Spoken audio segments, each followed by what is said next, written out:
दोस्तों, हम सब बखूबी जानते हैं कि धार्मिक और राजनीतिक नफरत का सबसे गहरा घाव इंसान के मन पर लगता है, जिसके कारण डर, चिंता और असुरक्षा स्थायी रूप से घर कर जाती है। किसी भी देश में सरकार का गठन इसीलिए किया जाता है ताकि देश में रह रहे लोग ऐसी चिंता और डर से मुक्त रह सकें।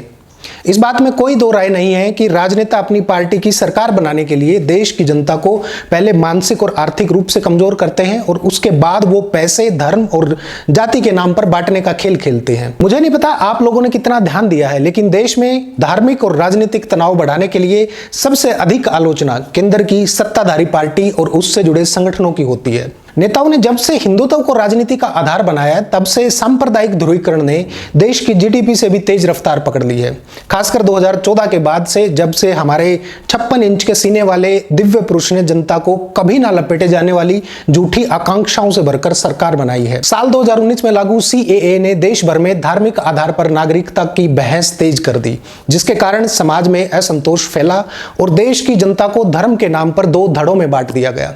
धार्मिक आधार पर बांटे हुए समाज का सबसे ज्यादा फायदा उठाया धर्म की रक्षा करने वाले दलों ने, और इन्हीं दलों से उपजे लोगों ने गोरक्षा और लव जिहाद के नाम पर मुस्लिम समुदाय के खिलाफ मॉब लिंचिंग की घटनाएं शुरू कर दी। आप रिपोर्ट्स उठाकर देखेंगे तो ज्यादातर पकड़े गए मांस में गोमांस की पुष्टि नहीं हुई है। साल 2023 में हरियाणा के नूंह में राजनीतिक दलों से जुड़े कट्टरपंथी संगठनों की रैली के दौरान भड़काऊ भाषणों ने सांप्रदायिक हिंसा को जन्म दिया, जिसमें कई लोगों की मौत हो गई और बड़ी सांप्रदायिक दरार पैदा कर दी गई, जो कि शायद उस इलाके में हुई पहली सांप्रदायिक घटना थी।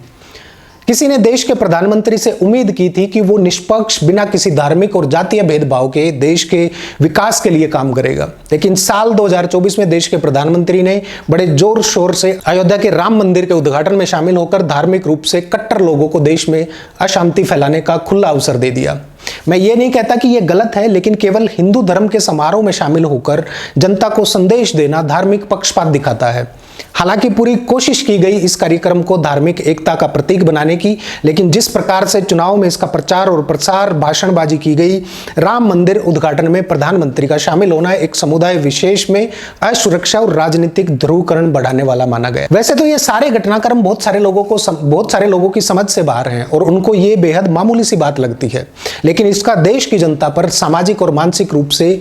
बेहद गहरा प्रभाव पड़ा है। लगातार नफरत और हिंसा की घटनाओं से आम लोगों में सामाजिक असुरक्षा और मानसिक तनाव पैदा हो गया है।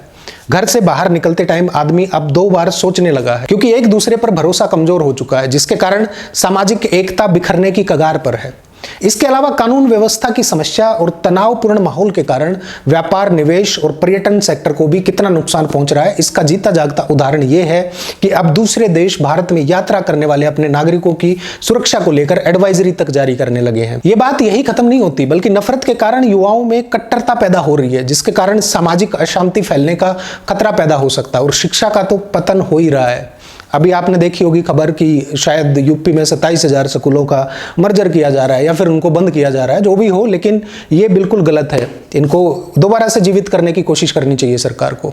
दोस्तों, ये बात समझने की जरूरत है कि राजनीतिक लाभ के लिए नफरत और सांप्रदायिकता को बढ़ाना ना सिर्फ लोकतंत्र को कमजोर करता है, बल्कि समाज की एकता, इकोनॉमिक प्रोग्रेस और आम आदमी के मानसिक स्वास्थ्य पर बेहद गहरा असर डालता है। अगर अभी भी नहीं संभले तो शायद आने वाले कुछ दशकों में देश और समाज एक ऐसे गहरे संकट में फंस चुका होगा जिसका कोई समाधान नहीं होगा।